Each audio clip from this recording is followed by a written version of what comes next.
Hello friends and subscribers. Welcome to Tamil Bell YouTube channel. நீங்க இன்னும் நம்ம சேனலை சப்ஸ்கிரைப் பண்ணல அப்படின்னா மறக்காம சப்ஸ்கிரைப் பண்ணுங்க. பக்கத்துல உள்ள பெல் பட்டனை கிளிக் பண்ணுங்க. நாங்க போடக்கூடிய வீடியோக்கள் எல்லாமே உடனடியா பாருங்க. இன்னைக்கு நம்ம வீடியோல டாடா ஐபிஎல் ஓட 41வது மேட்ச். யாருக்குன்னு சொல்லி பாத்தீங்கன்னா சன்ரைசர்ஸ் ஹைதராபாத்துக்கும் மும்பை இந்தியன்ஸ்க்கும் இந்த ரெண்டு டீமுக்குமான ஒரு புல்பிரிவு தான் இந்த வீடியோல நம்ம பார்க்க போறோம். சன்ரைசர்ஸ் ஹைதராபாத் இதுக்கப்புறம் அவங்க விளையாடக்கூடிய 7 மேட்ச்ல 6 மேட்ச் வந்து அவங்க வின் பண்ணா மட்டும்தான் பிளே ஆஃப்ஸ்குள்ள போக முடியும். அது கிட்டத்தட்ட பாசிபிளானா அது மிகப்பெரிய ஒரு கொஸ்டின் மார்க் தான். மும்பை இந்தியன்ஸ்க்கு வந்து பாத்தீங்கன்னா அதுக்கப்புறம் விளையாடக்கூடிய மேட்ச்ல ஒரு 4 மேட்ச் வரைக்கும் வின் பண்ணோம். அவங்க பிளே ஆஃப்குள்ள போவாங்க. இந்த மேட்ச் எனக்கு தெரிஞ்சு ரெண்டு டீமுக்குமே ரொம்பவே முக்கியமான மேட்ச். இந்த மேட்ச் சன்ரைசர்ஸ் ஹைதராபாத் அவங்களோட ஹோம் கிரவுண்ட்ல நடக்கிறது அவங்களுக்கு ஸ்லைட்டே ஒரு அட்வான்டேஜ். இதை பத்தி எல்லாமே டெப்தா பார்ப்போம். இந்த பர்டிகுலர் வீடியோ பாக்குறதுக்கு முன்னாடி நீங்க நம்ம டெலிகிராம்ல ஜாயின் பண்ணல அப்படின்னா மறக்காம ஜாயின் பண்ணிக்கோங்க. டிஸ்கிரிப்ஷன்ல லிங்க் இருக்கு. லாஸ்ட் ஹாஃப் அன் ஹவர்ல ஸ்மால் லீக்ஸ்க்கான டீமும் மெகா கான்டெஸ்டுக்கான டெமோ டீம்ஸும் அதில் கொடுத்துக்கிட்டு இருக்கும். உங்களுக்கு ரொம்பவே யூஸ்ஃபுல்லா இருக்கும். அது மட்டும் கிடையாது, இந்த ஸ்போர்ட்ஸ் ஆப்ல இருக்கக்கூடிய இந்த பாப் ஆப்ஷன், ஒரே ஒரு பிளேயர் ஆப்ஷன் அதை கொடுத்துட்டு இருக்கோம். தென் குபேர் ஆப்ல இருக்கக்கூடிய டியோ ஆப்ஷன் எல்லாமே கொடுத்துக்கிட்டு இருக்கோம். உங்களுக்கு ரொம்பவே யூஸ்ஃபுல்லா இருக்கும். மறக்காம எல்லாரும் டெலிகிராம்ல வந்து ஜாயின் பண்ணிக்கோங்க. டிஸ்கிரிப்ஷன்ல லிங்க் இருக்கு. அதே போல நீங்க இன்னும் XL11 ஆப். இந்த XL11 ஆப்ல ஜாயின் பண்ணீங்கன்னா மறக்காம ஜாயின் பண்ணிக்கோங்க. இந்த பர்டிகுலர் மேட்சுக்கு 10.5 லட்சம் ரூபாய்க்கான கிராண்ட் லீக்ஸும் அனௌன்ஸ் பண்ணிருக்காங்க. அது மட்டும் கிடையாது, free give away 0 rupees entry ஃபீஸ்ல நீங்க ஜஸ்ட் ஆப்பை இன்ஸ்டால் மட்டும் பண்ணி நீங்க இந்த 0 rupees என்ட்ரி ஃபீஸ்ல நீங்க வந்து ஜாயின் பண்ணிக்கலாம். ரொம்பவே சூப்பரா இருக்கும். கண்டிப்பா ட்ரை பண்ணி பாருங்க. டிஸ்கிரிப்ஷன்ல லிங்க் இருக்கு. இன்வைட் கூட வந்து தமிழ் அண்ட் ஸ்மால் லீக்ஸ்க்கு ரொம்ப பெஸ்டான ஒரு ஆப். இந்த ஆப்பை பொறுத்த வரைக்கும் நீங்க ஃபர்ஸ்ட் பண்ணக்கூடிய டெபாசிட்க்கு வந்து 100% வந்து போனஸ் அவங்க கொடுக்குறாங்க. அது மட்டும் கிடையாது, மற்ற ஆப்ஸை கம்பேர் பண்ணும்போது என்ட்ரி ஃபீஸ் இதுல ரொம்ப ரொம்ப ரொம்ப கம்மி. அதுலயே ஒரு ஹியூஜ் அமௌண்ட் உங்களால சேவ் பண்ண முடியும். அந்த சேவ் பண்ற மணியை வச்சு நீங்க இன்னும் நிறைய கான்டெஸ்ட் ஜாயின் பண்ணிக்கலாம். ஹெட் டு ஹெட் ஃபேண்டசி இருக்கு. ஒரே ஒரு பிளேயர் மட்டும் பிக் பண்ற அந்த ஃபேண்டசி அதுல இருக்கு. Then low competition, lowest entry fees. Competition wise பாக்குறப்போ கம்மியா இருக்கும். என்ட்ரி ஃபீஸும் ரொம்பவே கம்மி. கண்டிப்பா ட்ரை பண்ணி பாருங்க. அதை விட இது முக்கியமானது, டெபாசிட் ஆஃபர் இந்த 22 ஏப்ரல்ல இருந்து 25 ஏப்ரல் வரைக்கும் இவங்க டெபாசிட் ஆஃபரும் கொடுத்துருக்காங்க. நீங்க மினிமம் 100 ரூபா, மேக்ஸிமம் 9,999 ரூபா நீங்க டெபாசிட் பண்ணும்போது எக்ஸ்ட்ரா 03 அப்படிங்கிற கோடை யூஸ் பண்றப்போ நீங்க ஆட் கேஷ் கொடுத்து ஒரு அமௌண்ட்டை போட்டுட்டு பக்கத்துல கீழே ப்ரோமோ கோட்னு ஒரு ஆப்ஷன் இருக்கும். அதுல இந்த எக்ஸ்ட்ரா 03 அப்படின்னு சொல்லி போட்டீங்கன்னா 3% எக்ஸ்ட்ரா கிடைக்கும். 9,999 ரூபாய்க்குள்ள நீங்க எந்த அமௌண்ட் ஆட் பண்ணாலும் எக்ஸ்ட்ரா 3%. 10,000 ரூபாய்க்கு மேல 29,999 ரூபாய்க்குள்ள எவ்வளவு ஆட் பண்ணாலுமே 4% எக்ஸ்ட்ரா 04 நீங்க கொடுக்கணும். அதே மாதிரி 30,000 ரூபாய்க்கு மேல நீங்க எவ்வளவு ஆட் பண்ணாலும் 5% எக்ஸ்ட்ரா 05 கொடுக்கணும். இந்த எக்ஸ்ட்ரா 05 அப்படிங்கிற கோடை கொடுத்துட்டு பக்கத்துல அப்ளைன்னு ஒரு ஆப்ஷன் இருக்கும். அது அப்ளை கொடுத்துட்டு அதுக்கப்புறம் நீங்க அமௌண்ட் ஆட் பண்றப்போ உங்களுக்கு வந்து அமௌண்ட் வந்து ஆட் ஆயிடும். இப்போ எக்ஸாம்பிளுக்கு ஒரு 30,000 ரூபாய் ஆட் பண்றீங்கன்னு வச்சுக்கோங்களேன். ஒரு எக்ஸ்ட்ரா உங்களுக்கு 5% கிட்டத்தட்ட ஒரு 1,500 ரூபாய் எக்ஸ்ட்ரா கிடைக்கும். 31,500 ரூபாய் கிடைக்கும். இந்த மாதிரி ஆஃபர்ஸ் வரும்போது அதை பயன்படுத்திக்கோங்க. அந்த எக்ஸ்ட்ரா வர பணம் வச்சு இன்னும் நீங்க நிறைய கான்டெஸ்ட் ஜாயின் பண்ணிக்கலாம். சரி, ஓகே. டிஸ்கிரிப்ஷன் லிங்க் இருக்கு. இன்வைட் கோட் வந்து தமிழன். மேட்சை பொறுத்த வரைக்கும் 23 ஏப்ரல் 7:30 இந்த மேட்ச் நடக்குது. Match Rajiv Gandhi international stadium ஹைதராபாத்ல தாங்க இந்த மேட்ச் வந்து நடக்குது. இந்த ஹைதராபாத்தோட பிச் ரிப்போர்ட் ஆஸ் யூசுவல் தான். இங்க ஃபுல்லா பேட்டிங் ட்ராக் தான். பேட்ஸ்மேன்ஸ் இங்க வந்து என்ஜாய் பண்ணுவாங்க. பயங்கரமான ஒரு பிளாட் ட்ராக்கா தான் வந்து இங்க கொடுப்பாங்க. ஒரு ஹை ஸ்கோரிங் த்ரில்லரா தாங்க இந்த மேட்ச் இருக்கும் போது மினிமம் வந்து பாத்தீங்கன்னா 220 அப்படிங்கிறதே ஒரு ஆவரேஜான ஸ்கோரா இந்த வெடுவில் வந்து இருக்க போகுது. இந்த பர்டிகுலர் மேட்சும் ஒரு ஹை ஸ்கோரிங் மேட்சாவே இருக்கதான் வாய்ப்பு இருக்கு. லாஸ்ட் மேட்ச் இந்த வெடுவில் நடந்தது வந்து 240 ரன் அடிச்சிருந்தாங்க பஞ்சாப். அதை சேஸ் பண்ணி வின் பண்ணாங்க சன்ரைசர்ஸ் ஹைதராபாத். ஒரு நல்ல ஒரு பேட்டிங் ட்ராக்கா தான் இருக்க போது. டாஸ் தாங்க வந்து ஒரு இம்பார்ட்டன்ட் ரோலை வந்து வைக்க போகுது. மேபி ஃபர்ஸ்ட் பேட் பண்றவங்க வந்து பாத்தீங்கன்னா லாஸ் ஆகிறதுக்கான வாய்ப்புகள் இருக்கலாம். ஒரு ஹை ஸ்கோரிங் அடிச்சாலுமே அதை சேஸ் பண்ணி செகண்டா பேட் பண்றவங்க வின் பண்ண சான்சஸ் இருக்கும். சேஸ் பண்ற டீம் வின் பண்ண வாய்ப்பு அதிகம். டாஸ் ரொம்ப ரொம்ப ஒரு இம்பார்ட்டன்ட் பிக்க வந்து இருக்க போகுது. இம்பார்ட்டன்டான ஒரு விஷயமா இருக்க போகுது. ரீசெண்ட் ரெக்கார்டு சொல்லி பாத்தீங்கன்னா 217 அப்படிங்கிறது ஒரு ஆவரேஜான ஸ்கோரா இருக்கு. லாஸ்ட் 5 T20ல இந்த வெனுல கடைசியா 5 T20ல 217ங்கிறது ஒரு ஆவரேஜான ஸ்கோரா இருக்கு. 54 விக்கெட்ஸ் போயிருக்கு. அதுல 43 விக்கெட் ஃபாஸ்ட் பாலர்ஸ் தான் எடுத்திருக்காங்க. ஸ்பின்னர்ஸ்க்கு இங்க பெருசா சப்போர்ட்டே இல்லை. பால் டர்னே ஆகல. நல்ல ஒரு பிளாட் ட்ராக்கா இருக்கு. 11 விக்கெட் தான் வந்து ஸ்பின்னர்ஸ் எடுத்திருக்காங்க. 43 விக்கெட் வந்து ஃபாஸ்ட் பாலர்ஸ் தான் எடுத்திருக்காங்க. ஹெட் ரெக்கார்டு சொல்லி பாத்தீங்கன்னா 10 மேட்ச் கடைசி 5 வருஷத்துல ஒரு 10 முறை நேருக்கு நேர் மோதிருக்காங்க. அதுல மும்பை பாத்தீங்கன்னா 7 மேட்சும், சன்ரைசர்ஸ் ஹைதராபாத் வந்து பாத்தீங்கன்னா 3 மேட்சும் வந்து வின் பண்ணிருக்காங்க. Upper hand Sunrisers Mumbai Indians தான். பட் நடக்கிறது ஹைதராபாத்ல மேபி டாஸை வந்து ஹைதராபாத் வின் பண்ணிட்டாங்க அப்படின்னா வின் பண்ண சான்சஸ் அவங்களுக்கு ரொம்ப ரொம்ப அதிகம். சேஸ் பண்றப்ப வின் பண்ண வாய்ப்பு இங்க ரொம்ப ரொம்ப அதிகம் இந்த வெனுவை பொறுத்த வரைக்கும். ரெண்டு டீமோட ஒரு பாசிபிளான பிளேயிங் 11 மோஸ்ட் ப்ராபபிலி வின்னிங் காம்பினேஷனோட தான் வருவாங்க. மும்பை இந்தியன்ஸ் ரோஹித் சர்மா ட்ரையான் ரிக்கில்டன் 2 பேர் இன்னிங்ஸ் ஓபன் பண்ண போறாங்க. ரிக்கில்டன் தான் வந்து விக்கெட் கீப்பர் பண்ண போறாரு. Will Jacks 1 down. So last match வந்து பாத்தீங்கன்னா வில் ஜாக் 1 டவுன் வரல, சூரியகுமார் யாதவ் வந்தாரு. ஸோ சன்ரைசர்ஸ் ஹைதராபாத் கூட விளையாடும் போது வந்து பாத்தீங்கன்னா வில் ஜாக் தான் வந்து உள்ள வந்தாரு. மேபி வில் ஜாக்கே 1 டவுன் வர பாசிபிலிட்டிஸ் இருக்கும் இந்த match. Suryakumar Yadav, Tilak Varma, Hardik Pandya, Naman Dhir, Mitchell Santner, Deepak Chahar, Trent Boult, Jasprit Bumrah, Ashwani Kumar. So Ashwani இது கொஞ்சம் ஃபாஸ்ட் பால்ஸ் தான் அதிகப்படியான விக்கெட்ஸ் எடுத்திருக்காங்க அப்படிங்கிறதுனால அஸ்வினி குமாருக்கு அந்த இடத்துல ஒரு ஆப்ஷன்ஸ் வந்து வச்சிருக்காங்க. இது மும்பை இந்தியன்ஸோட ஒரு பாசிபிளான பிளேயிங் 11. தென் சன்ரைசர்ஸ் ஹைதராபாத்தை பொறுத்த வரைக்கும் Abhishek Sharma and Travis Head 2 பேர் வந்து இன்னிங்ஸ் ஓபன் பண்ண போறாங்க. அதுதான் இஷான் கிஷான், நிதிஷ்குமார் ரெட்டி, ஹென்ரி கிளாசன் அவர் தான் வந்து விக்கெட் கீப்பர் பண்ண போறாரு. Ankit Verma, Pat Cummins, Harshal Patel, Mohammed Shami, Zeeshan Ansari, Eshan Malinga and ராகுல் சகர். ஸோ இது வந்து சன்ரைசர்ஸ் ஹைதராபாத்தோட ஒரு பாசிபிளான பிளேயிங் 11. இப்போ கிராண்ட் லீக்ஸ்க்கான ஒரு ஆப்ஷன். கிராண்ட் லீக்ஸ்க்கு யார் என்ன மாதிரி ஆப்ஷன் இருக்குன்னு சொல்லி பார்ப்போம். ஸோ பேட்டிங் ஃபர்ஸ்ட் பண்றாங்க அப்படின்னா அபிஷேக் சர்மா இயர்லியாவே அவரோட விக்கெட்ஸை நிறைய முறை விட்டுருக்காரு. கிட்டத்தட்ட ஒரு 10 மேட்ச் பிளே பண்றாரு அப்படின்னா அதுல 8 மேட்ச்ல பேட்டிங் ஃபர்ஸ்ட் பண்ணும்போது இயர்லியாவே அவரோட விக்கெட்ஸை வந்து கொடுத்துக்கிட்டு இருக்காரு. அது மட்டும் கிடையாது, இவருக்கு வந்து பாத்தீங்கன்னா ட்ரெண்ட் போல்ட் கிட்ட இருந்து இன்சீலாவே ஒரு ட்ரெண்ட் வந்து இருக்கு. அவரோட ஸ்விங்ல அவர் இயர்லியாவே அவரோட விக்கெட் விடுவதற்கு சான்சஸ் இருக்கும். நல்லா புரிஞ்சுக்கோங்க, பேட்டிங் ஃபர்ஸ்ட் பண்ணும்போது அவரோட ஆவரேஜ் 10ல் 8 மேட்ச் இயர்லியாவே விக்கெட்டை வந்து விட்டுருக்காரு T20s. பட் பேட்டிங் செகண்ட் பண்றப்போ அப்படியே நேர் ஆப்போசிட் 10ல் 8 மேட்ச் வந்து ஒரு பேட்டிங், அதாவது ஃபேண்டசி டீமுக்குள்ள வந்திருக்காரு. தென் அதுல 4ல இருந்து 5 மேட்ச் வந்து பாத்தீங்கன்னா 50+ ரன்ஸும் அடிச்சு நல்ல ஒரு ஸ்கோரும் எடுத்திருக்காரு. ரீசன்ட் ரெக்கார்ட் ரொம்ப சூப்பரா இருக்கு. அதுவும் இந்த வெனோல கடைசியா நடந்த மேட்ச்ல இவர் சேஸ் பண்ணும்போது 140 ரன்ஸ் வரைக்கும் அடிச்சாரு. ஸோ நல்ல ஃபார்ம். பேட்டிங் ஃபர்ஸ்ட் பண்ணும்போது நீங்க ஒரு 50-50 ஆப்ஷன்ஸ்ல கொண்டு போங்க. பேட்டிங் செகண்ட் பண்ண போறாருன்னா மோர் இம்பார்ட்டன்ட் பிக்கா இருப்பாரு உங்களோட டீம்ஸை பொறுத்த வரைக்கும். டிராவிஸ் ஹெட் போத் இன்னிங்ஸ்லுமே நல்லா ஆடக்கூடியவர் தான். இவருக்கு த்ரெட் வைஸ்ன்னு பாக்குறப்போ அந்த பும்ரா கிட்ட இருந்து ஒரு சின்ன ஒரு இருக்கும் அவருக்கு. இருந்தாலும் பும்ராவை ஒரு 6 ஓவருக்கு அப்புறம் தான் கொண்டு வராங்க. இந்த பவர் பிளேவை பயன்படுத்தி அதில் ஒரு ஃபிளாட் ட்ராக் அப்படிங்கிறப்போ ஈஸியா அவரால் அதிகப்படியான ரன்ஸை கொண்டு வருவதற்கு வாய்ப்புகள் ரொம்ப அதிகம். ஸோ டிராவிஸ் ஹெட் போத் இன்னிங்ஸ்லுமே மினிமம் 30 ரன்ஸ் வரைக்கும் அடிக்க வாய்ப்பு ரொம்ப அதிகம். இசான் கிஷான் வந்து அவங்க ஃபர்ஸ்ட் மேட்ச் ஒரு நல்ல ஒரு ஃபார்மை கொண்டு வந்தாரு. அதுக்கப்புறம் தொடர்ச்சியான பிளாப்ஸை தான் கொடுத்துட்டு இருக்காரு. இசான் கிஷான் அட்வான்டேஜ் எதுவும் இல்லை, ஏன்னா விக்கெட் கீப்பர் வந்து ஹென்ரி கிளாசன் தான் பண்ண போறாரு. ஸோ இசான் கிஷான் தொடர்ச்சியான அவரோட ஃபார்ம் வந்து தொடர்ச்சியாவே வீக்கா இருக்கு. மேபி பேட்டிங் ஃபர்ஸ்ட் பண்ண போறாங்கன்னா இயர்லியரான ஒரு விக்கெட், அபிஷேக் சர்மாவோட விக்கெட் இயர்லியராகவே விழுந்துரும் அப்படிங்கிற மாதிரி ஒரு டீமை நீங்க மேக் பண்றீங்கன்னா அதுல Ishan Kishan must try. Minimum 35 to 40 runs வரைக்கும் கூட அடிப்பதற்கு வாய்ப்பு இருக்கும். இதுவும் நல்ல ஒரு பிளாட் ட்ராக்கா இருக்கிறதுனால கண்டிப்பா இவர்கிட்ட இருந்து ஒரு நல்ல ஸ்கோர் வருவதற்கு வாய்ப்புகள் வந்து ரொம்பவே அதிகம்.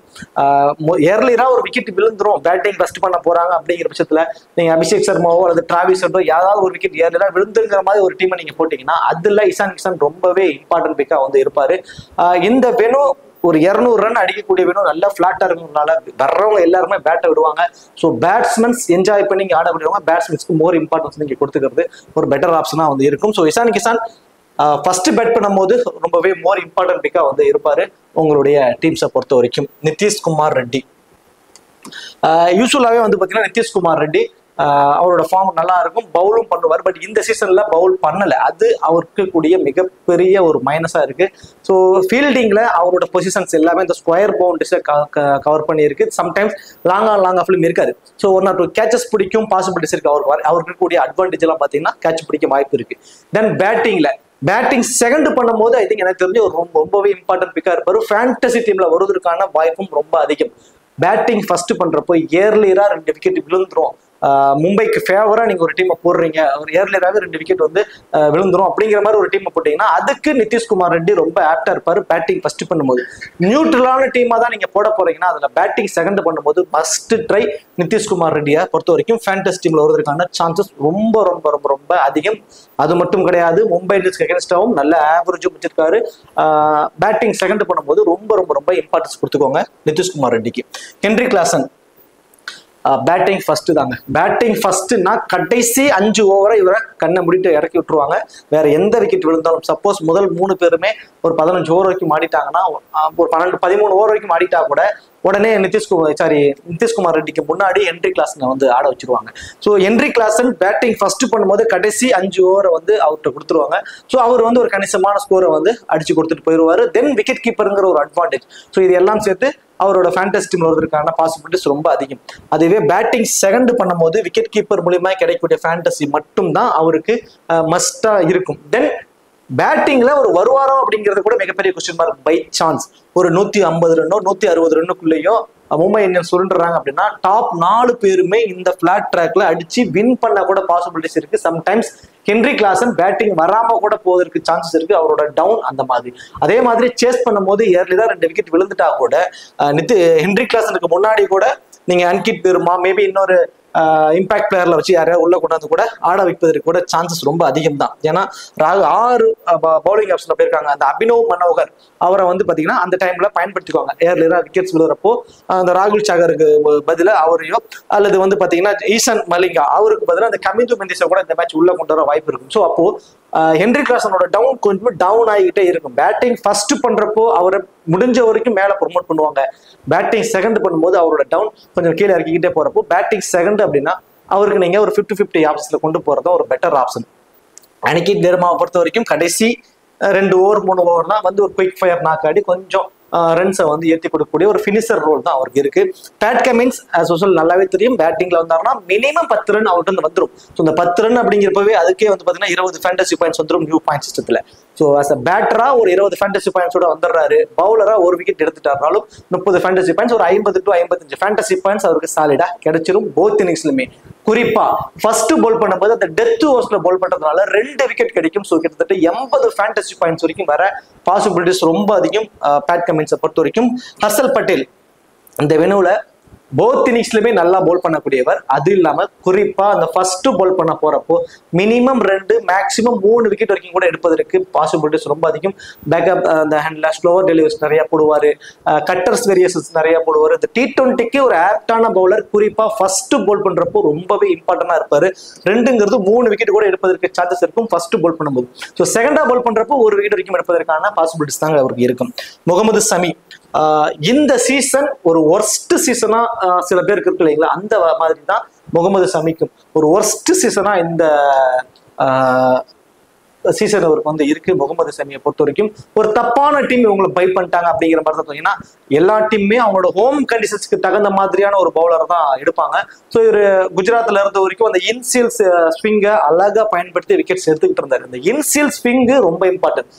வெரி ஃபர்ஸ்ட் பால்ல இருந்து இங்க பிளாட் அடி பின்னு எடுப்பாங்க. இங்க ஒரு பிளாட் ட்ராக் அப்படிங்கிறப்போ இந்த மாதிரியான வினுல இவரோட ஸ்விங் அந்த இன்சியல் ஸ்விங் தான் இவர் வந்து ஒரு விக்கெட்டை வந்து ஹோல்ட் பண்ணும். இவரோட பவுல்ல நிறைய விக்கெட் எடுத்தாருன்னா அப்படியே வந்து ஹோல்ட் பண்ணும் ரன்ஸை.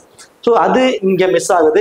அதனால ஒரு விக்கெட் டேக்கிங் ஆப்ஷன்ஸ் இல்லாம இருக்கு. இந்த சீசன் ஃபுல்லா பயங்கரமா அடி வாங்குறாரு. குறிப்பா ஒரு மேட்ச்ல 75 ரன் வரைக்கும் கொடுத்துருந்தாரு நினைக்கிறேன். ஸோ இந்த மாதிரி ஒரு ஒர்ஸ்ட் பவுலிங்கை வந்து கொடுத்துட்டு இருக்காரு. அதுக்கு ரீசன் இந்த பிளாட் ட்ராக்ல இவருக்கு அதிக வாய்ப்பு கொடுக்கறது ஐ திங்க். ஏன்னா இவர் நல்ல பவுலர், நமக்கு நல்லாவே தெரியும். குறிப்பா லெஃப்ட் ஹேண்டரை சொல்லி எடுப்பார்.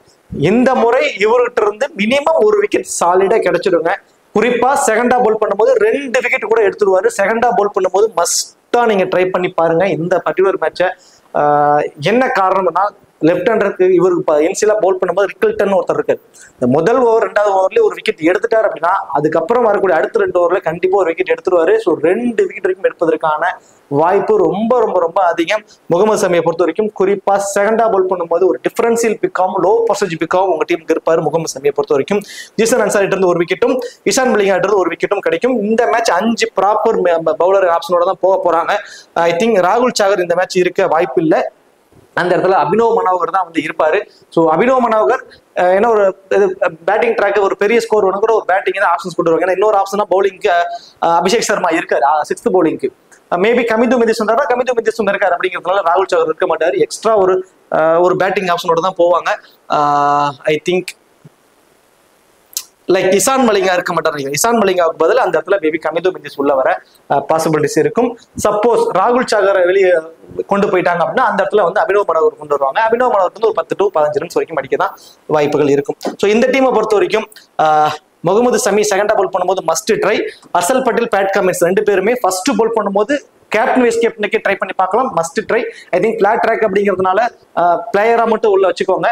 பேட் கமின்ஸ் போத் இன்னிங்ஸ்லுமே ரொம்ப important. Abhishek Sharma, Travis Head இந்த ரெண்டு பேருமே வந்து பாத்தீங்கன்னா செகண்டா பேட் பண்ணும்போது ரொம்ப important. Travis Head I think both இன்னிங்ஸ்லுமே important. Ishan Kishan first bat பண்ணும்போது அவருக்கு ஒரு மோர் இம்பார்ட்டன்ட் கொடுத்துக்கோங்க. Then Nitish Kumar Reddy batting second அப்படின்னா மஸ்ட் ட்ரை. கண்டிப்பா ஃபேண்டஸ்டிக்கு வர வாய்ப்பு ரொம்ப அதிகம். அதே மாதிரி ஹென்ரி கிளாசன் விக்கெட் கீப்பருங்கிற ஒரு அட்வான்டேஜ். தென் பேட்டிங் ஃபர்ஸ்ட் பண்றப்போ ரொம்பவே மோர் இம்பார்ட்டன்டா இருப்பாரு. நீங்க ஒன்னா கிராண்ட் லீக் ஒரு வைஸ் கேப்டன் ஆப்ஷன் நீங்க ட்ரை பண்ணி பார்க்கலாம் ஹென்ரி கிளாசனை பொறுத்த வரைக்கும். லைக் அடுத்ததான் Mumbai Indians Rohit Sharma and Rickelton ரெண்டு பேரும் வந்து இன்னிங்ஸ் ஓபன் பண்றாங்க. ரிக்கல்டனுக்கு இன்சியலா ஒரு த்ரெட் முகமது சமீட் இருந்து போத் இன்னிங்ஸ்லயுமே இருக்கும். அவர் விக்கெட் கீப்பருங்கிற ஒரு அட்வான்டேஜ். விக்கெட் கீப்பர்ல கண்டிப்பா வந்து பாத்தீங்கன்னா 20 to 25 ஃபேண்டசி பாயிண்ட் சாலிடா வந்துருவாரு. தென் பவர் பிளேவை யூஸ் பண்ணி முதல் ஓவர்லயே ஒரு விக்கெட்டை விட்டா கூட ஒரு 5 பால் பேட்டிங் பண்ணாருனா கூட ஒரு 15 ரன் வரைக்கும் அடிச்சிருவாரு. ஃபேண்டசி டீம்ல வருவதற்கான வாய்ப்பு அது ஈஸியா கொண்டு வந்து கொடுத்துருது. ஒரு 15 ரன்ங்கிறப்போ 30 ஃபேண்டசி பாயிண்ட்ஸா டோட்டலா மாறிடுது. தென் விக்கெட் கீப்பர் மூலியமா கிடைக்கிற 25 ஃபேண்டசி பாயிண்ட்ஸ் ஒரு 60 ஃபேண்டசி பாயிண்ட்ஸ் வந்துடுறாரு. ஒரு பவுலர் 2 விக்கெட் எடுத்தா என்ன பாயிண்ட்ஸோ அதை ஈஸியா அவர் வந்துடுறாரு. வெறும் 15 to 20 ரன்ஸ் அடிச்சாவே. ஸோ அது வந்து வருவதற்கான வாய்ப்பு. பட் த்ரெட் வைஸ் அந்த முகமது சமீட் வந்து அவருக்கு இருக்கு. ரோஹித் சர்மா அவருக்கு நிறைய டிஸ்அட்வான்டேஜஸ் இருக்குங்க. அப்படி பார்த்தோம் அப்படின்னா இம்பாக்ட் பிளேயரா இருக்காரு. கேட்ச் மூலமே கிடைக்கக்கூடிய ஃபேண்டசி பாயிண்ட்ஸ் அவருக்கு சாலிடா கிடைக்காது.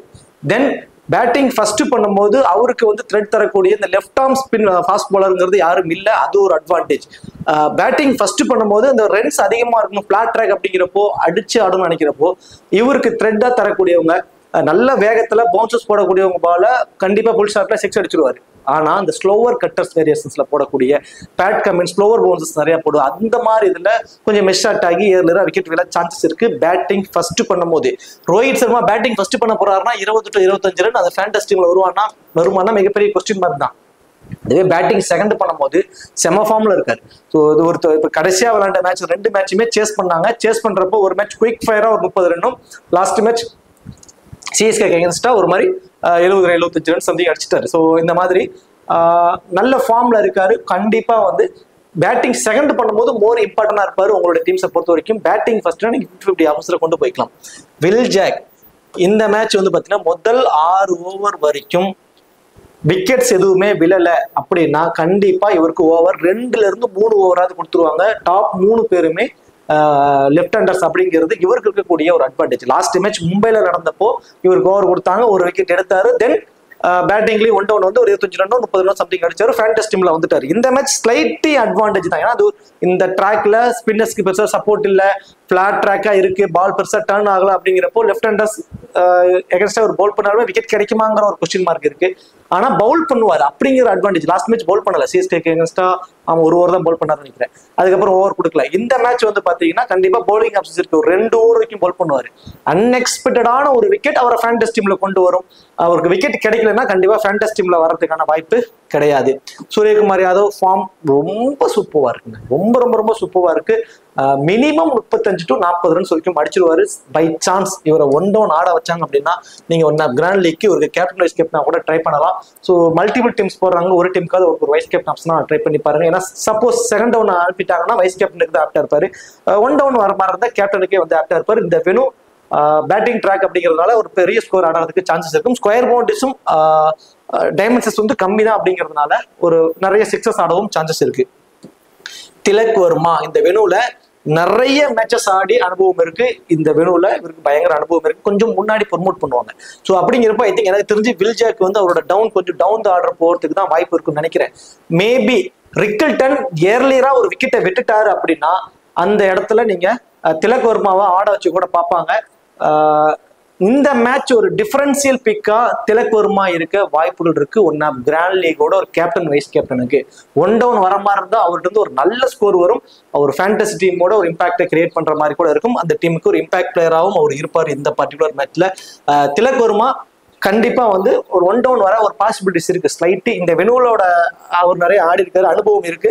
ஸோ ஏர்லியரா ரிக்கல்டன் விக்கெட் விழுந்தா அவரை கொஞ்சம் ப்ரொமோட் பண்ணி இந்த ரைட் லெஃப்ட் காம்பினேஷன் கொண்டு வருவது கூட பாசிபிலிட்டிஸ் வந்து இருக்கு. Hardik Pandya bowling options first பார்த்துருவோம். Santner, Deepak Chahar, Trent Boult, Jasprit Bumrah, Ashwani குமார்னு சொல்லிட்டு 5 proper main bowler. Then Hardik Pandya 6, Will Jacks 7 இந்த காம்பினேஷனோட தான் போக போறாங்க. ஸோ அஸ்வினி குமாருக்கு வந்து பாத்தீங்கன்னா ஒரு 2 ஓவர் வரைக்கும் தான் கொடுக்க சான்சஸ் இருக்கு. ஸோ மிச்சல் சாண்ட்னர் அவரோட 4 ஓவரை பவுல் பண்ணிடுவாரு. தீபக் சகர் 4 ஓவர், ட்ரெண்ட் போல்ட் அவரோட 4 ஓவர், ஜஸ்பிரீத் பும்ரா 4 ஓவர் இந்த காம்பினேஷன்ஸ் இருக்கும். ஐ திங்க் எனக்கு தெரிஞ்சு தீபக் சகர் ஒரு 3 ஓவர் வரைக்கும் தாங்க இந்த மேட்ச் பவுல் பண்ண வாய்ப்பு இருக்கும். இன்சிலாவே பவர் பிளேலயே கொஞ்சம் ஸ்விங் இருக்கும், ஸ்லைட்டியா தான் இருக்கும், அதை கொஞ்சம் பயன்படுத்துவாரு. ஏர்லியா ஒரு விக்கெட் மேபி ஃபர்ஸ்ட் பவுல் பண்றப்போ அபிஷேக் சர்மாவோட விக்கெட் ஏர்லியாக அவர் எடுப்பதற்கு சான்சஸ் இருக்கு. ஒரு விக்கெட் வரைக்கும் கிடைக்கும். So Trent Boult and Jasprit Bumrah அந்த 2 பேரும் தான் டெத் ஓவர்ஸ்ல பவுல் பண்றாங்க. ஃபர்ஸ்ட் பவுல் பண்ணும்போது 2 விக்கெட் வரைக்கும் கிடைக்கும். ஜஸ்பிரீத் பும்ராவுக்கு போத் இன்னிங்ஸ்லுமே 2 விக்கெட் வரைக்கும் கிடைக்க சான்சஸ் ரொம்ப அதிகம். ஜஸ்பிரீத் பும்ரா போத் இன்னிங்ஸ்லுமே 2 விக்கெட் வரைக்கும் எடுத்துருவாரு. மிச்சல் சாண்ட்னர் போத் இன்னிங்ஸ்லுமே ஒரு விக்கெட். ஹர்திக் பாண்டியாவுக்கு இந்த மேட்சுக்கான காம்பினேஷன்ஸ் எப்படி இருக்க போகுது? தீபக் சகர் ஒரு 3 ஓவர் பவுல் பண்ண போறாரு. அஸ்வினி குமார் 2 ஓவர் பவுல் பண்ண போறாரு. மீதி இருக்கக்கூடிய அந்த ஆப்ஷன் ஸோ கிட்டத்தட்ட ஒரு 3 ஓவர் இருக்கு. அதுல ஹர்திக் பாண்டியா ஒரு 2 ஓவர் வரைக்கும் பவுல் பண்ணிடுவாங்க. ஸோ 1 ஓவர் தான் வில் ஜாக்குக்கு இந்த மேட்ச் கொடுக்க பாசிபிலிட்டிஸ் இருக்கும். கொஞ்சம் ஃபிளாட் ட்ராக்கா இருக்கிறதுனால அந்த கட்டர்ஸ் வேரியேஷன்ஸ் போடக்கூடியவங்க, ஸ்லோவர் பவுன்சஸ் போடக்கூடியவங்களுக்கு தான் கொஞ்சம் நிறைய ப்ரிஃபர் பண்ணுவாங்க. அந்த மாதிரி பவுல் பண்ணக்கூடியவர் ஹர்திக் பாண்டியாங்கிறதுனால இந்த match minimum 2 over Hardik Pandya bowl பண்ணுவாரு. தென் போத் இன்னிங்ஸ்லயுமே பேட்டிங்ல வந்து மினிமம் 30 to 35 ரன்ஸ் வரைக்கும் அடிக்க வாய்ப்புகள் ரொம்ப அதிகம் ஹர்திக் பாண்டியாவை பொறுத்த வரைக்கும். சரி, ஓகே. கேப்டன் வைஸ் கேப்டன் ஆப்ஷனுக்கு eligible person so Ryan Rickelton.